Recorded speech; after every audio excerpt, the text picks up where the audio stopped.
Hey, Crystal Buddies, it's Susan Edwards at the Rock Shop at 311 Broadway, historic downtown Paducah, where positive energy works. I get a lot of questions about what's the difference between sage and smudging and incense, and when would I use one or the other? So stick around, we're going to answer that question. Welcome back. So what's the difference between sage or smudging and incense, and when would I use one for the other? Well, this is an example of sage. This is white sage that has been harvested responsibly, I might add, and sustainably, and bundled and dried, so it's ready to burn, and we'll talk about that in a minute, whereas this would be a typical stick of incense, and we've all seen them. Maybe you've burned them in the past. And then this is a cone of incense. And then this, where's my Palo Santo? This is Palo Santo. So this is also considered a smudging tool. And then I brought out some resin. This happens to be frankincense.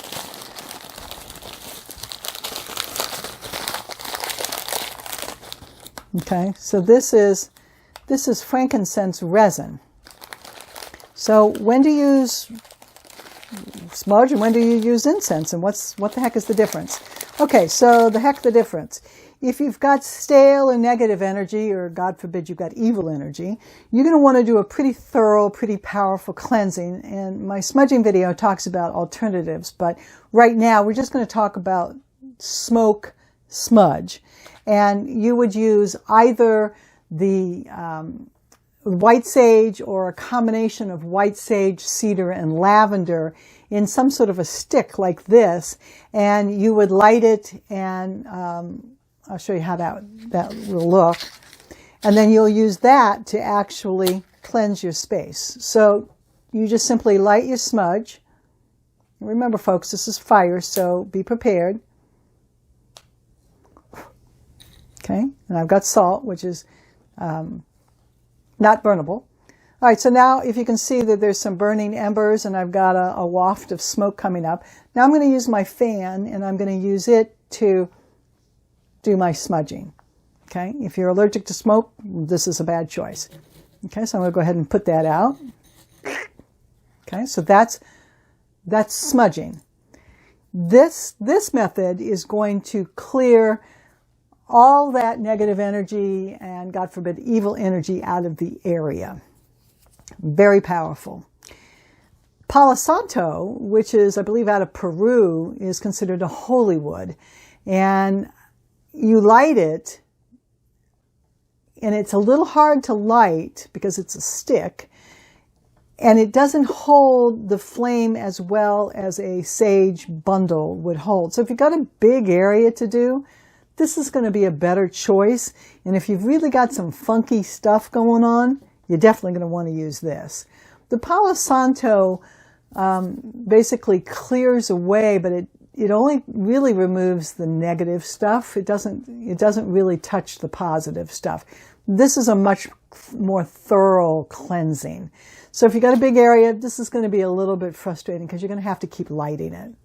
It works, but it doesn't stay lit like a bundle of sage would. And you use it the same way, you waft the smoke. That's if you're clearing the area. Once you've cleared the area, you basically want to bring in the good jive, the good feelings, the good, woo-woo. Incense is really good for that. So that kind of comes back in and it sets the tone. It will do a little bit of clearing, but it's not nearly as powerful as going through and using a bundle of sage or even Palo Santo. And there's all kinds of different incense. Most of us know the typical sticks, and they come in a long box. This happens to be Sacred Purification.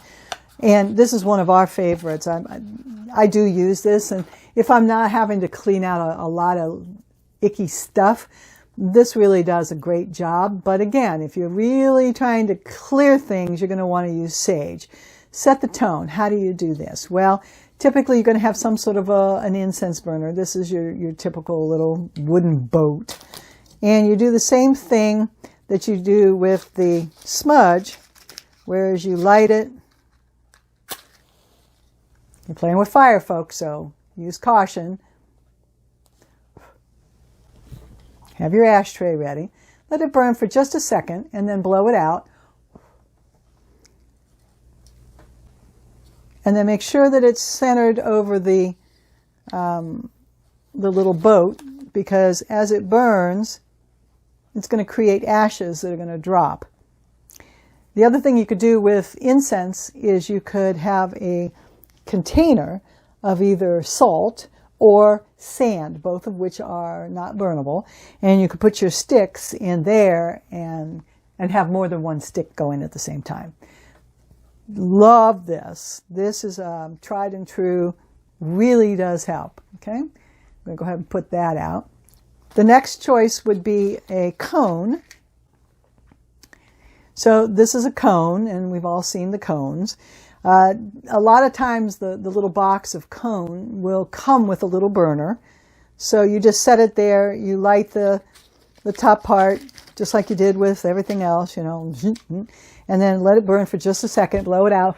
Okay, and it's going to sit there and it's going to smoke. There's some wonderful incense burners, which are very ornate or very plain.